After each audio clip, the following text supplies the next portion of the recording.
Esto hacía decir, por ejemplo, a algunos periódicos franceses: su futuro es tan grande, referido a la Argentina, su prosperidad creciente, su situación excepcional, comparable a la de los Estados Unidos del Norte.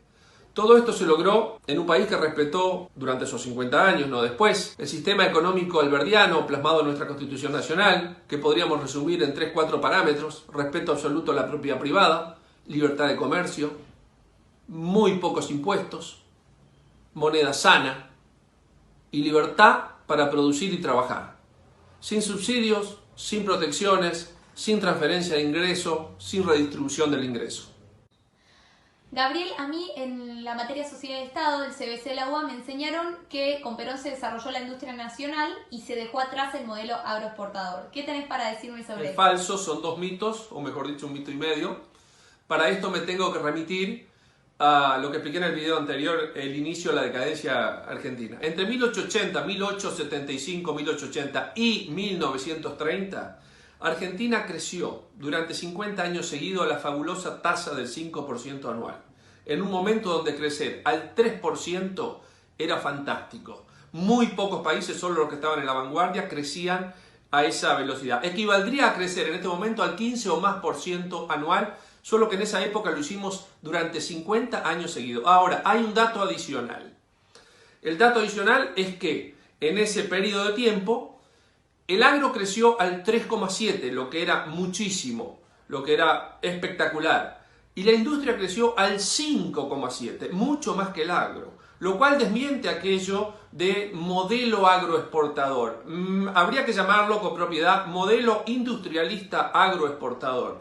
Ejemplos de este crecimiento fantástico de la industria son muchísimos. El alsaciano Emilio Biecker, entre 1860 y 1870, inauguró en Buenos Aires una fábrica de cerveza de dimensión y calidad europea antes que este producto sea de consumo popular en nuestro país.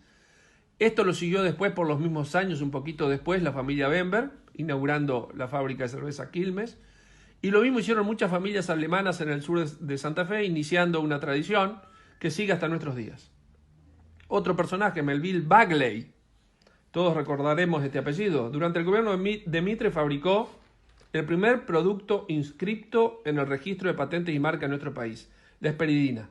Y más tarde incursionó en la industria alimenticia gracias a una eliminación de impuestos para importar máquinas para hacer galletitas. Su primera galletita fue Lola, que tuvo mucho éxito y además era usada en hospitales y sanatorios. Cuando alguien palmaba, los enfermeros solían decir: este no quiere más Lola, y de ahí quedó la frase. Otras galletitas de esta empresa: Mellizas, Rumba, Amor, Criollitas, Rex, Traviata, en fin, muchísimas. La familia Noel, en el año 45, arrancó con el sol, era época de rosas, y a su empresa de dulces, chocolates, etc. iba a comprar Manuelita Rosas, pero en el 65 esta empresa se transformó en la empresa Noel, primera fábrica argentina de dulces y chocolate de dimensiones. Estuvo vigente durante un siglo y medio con mucho éxito y fue líder en Latinoamérica. En 1883, Tiburcio Venegas fundó la bodega El Trapiche. Ya el vino se fabricaba hacía mucho tiempo, pero esta bodega fue un salto cualitativo, convirtiéndose en una de las personalidades más importantes en la vitivinicultura argentina, junto con dos personas: Agoston Arasti de California y Silvestre Ochagavía en Chile.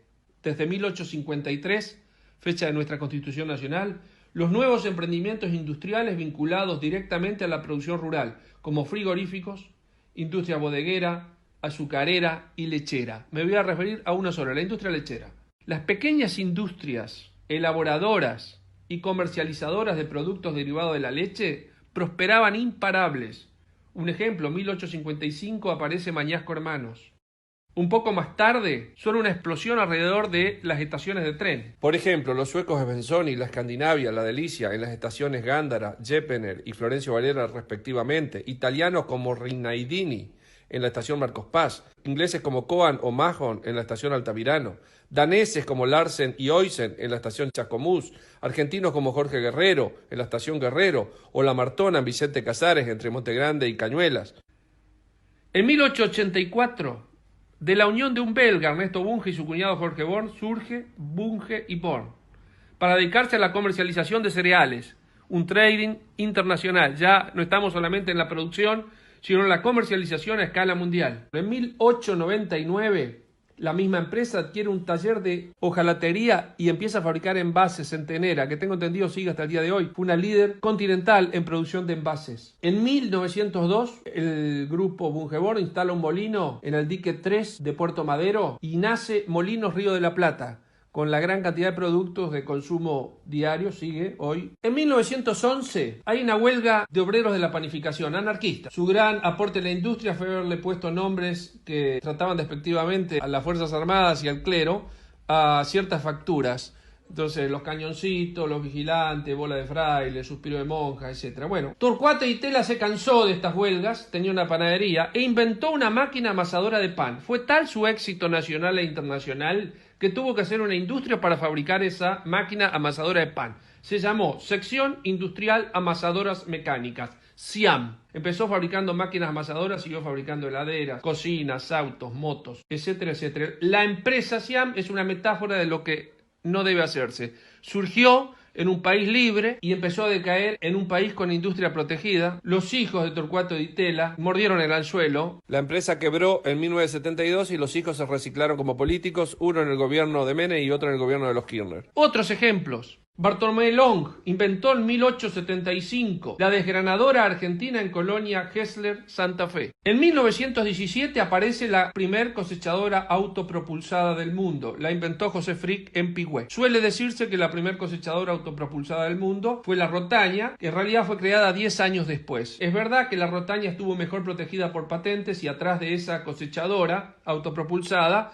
después surgió una fábrica. En 1878 Nicolás Schneider fabrica el primer arado en Esperanza. Jacobo Pauser, un alemán, en 1867 creó un emporio de artes gráficas y puso a la actividad editorial argentina en la cima de Iberoamérica por mucho tiempo en esta cuestión. En 1870 Sebastián Bianchetti se hizo presente con sus famosas balanzas que los que tenemos ciertos años hemos visto en los comercios. Pequeñas industrias de cerilla de fósforo prosperaban en Barraca y de la unión de 3 de ellas nació en 1889. Surge de estas empresas de cerilla la Compañía General de Fósforo que continúa hasta nuestros días. Empresarios. Teníamos tremendos empresarios como Ernesto Torquins, que invirtieron e impulsaron no solamente pueblos y ciudades como la que lleva su nombre, sino que invirtieron en empresas como la Fundición Zamboni, los astilleros de Berisso, Cerámica Ferrum, Tamet y San Cicena, entre otros emprendimientos. En 1886 lo vemos a este Torquins invirtiendo en ferrocarriles en el norte de Santa Fe, cuando recién llegaban los primeros colonos y empezaba a poblarse la zona, y también invirtiendo en la exploración y explotación de petróleo en 1886, 87, 88. En 1860, el austrohúngaro Nicolás Mijánovich inicia un imperio naviero que después continúa Dodero. En ese momento teníamos un imperio naviero. Hoy en día la mayor parte de la flota fluvial que transporta por el Paraná está en manos de empresarios paraguayos, porque no se puede competir con los costos argentinos, los impuestos argentinos y los costos laborales argentinos con nuestros colegas paraguayos. En 1824, para poner el último ejemplo, Steverling funda Algodonera Flandria. Con el tiempo se convierte en una industria floreciente y en su entorno crece una ciudad, Flandria, es cerca de Luján. Como estos ejemplos podríamos seguir al infinito. Este era el país que en 1889, con motivo de los 100 años de la Revolución Francesa, en la Exposición Universal de París, asombraba al mundo. Había dos cosas que todos miraban. Una era la Torre Eiffel y la otra era un pabellón que imitaba un palacio. Era el pabellón argentino, donde se veían, por supuesto, los productos agrícolas y ganaderos que venían de las míticas pampas, pero también se veían multitud de industrias, como por ejemplo la cámara de conservación en frío de la empresa San Cicena y tantos otros que maravillaban. Esto hacía decir, por ejemplo, a algunos periódicos franceses: su futuro es tan grande, referido a la Argentina, su prosperidad creciente, su situación excepcional, comparable a la de los Estados Unidos del Norte. Todo esto se logró en un país que respetó durante esos 50 años, no después, el sistema económico alberdiano plasmado en nuestra Constitución Nacional, que podríamos resumir en 3-4 parámetros: respeto absoluto a la propiedad privada, libertad de comercio, muy pocos impuestos, moneda sana y libertad para producir y trabajar, sin subsidios, sin protecciones, sin transferencia de ingreso, sin redistribución del ingreso. Este es el país que estaba entre las 7 potencias del orbe hasta 1930, incluso un poco más, y que hoy luce en los indicadores mundiales de libertad económica al lado de países comunistas, países que recientemente han salido del comunismo, teocracias islámicas, dictaduras tribales, como podemos estar viendo en el mapa.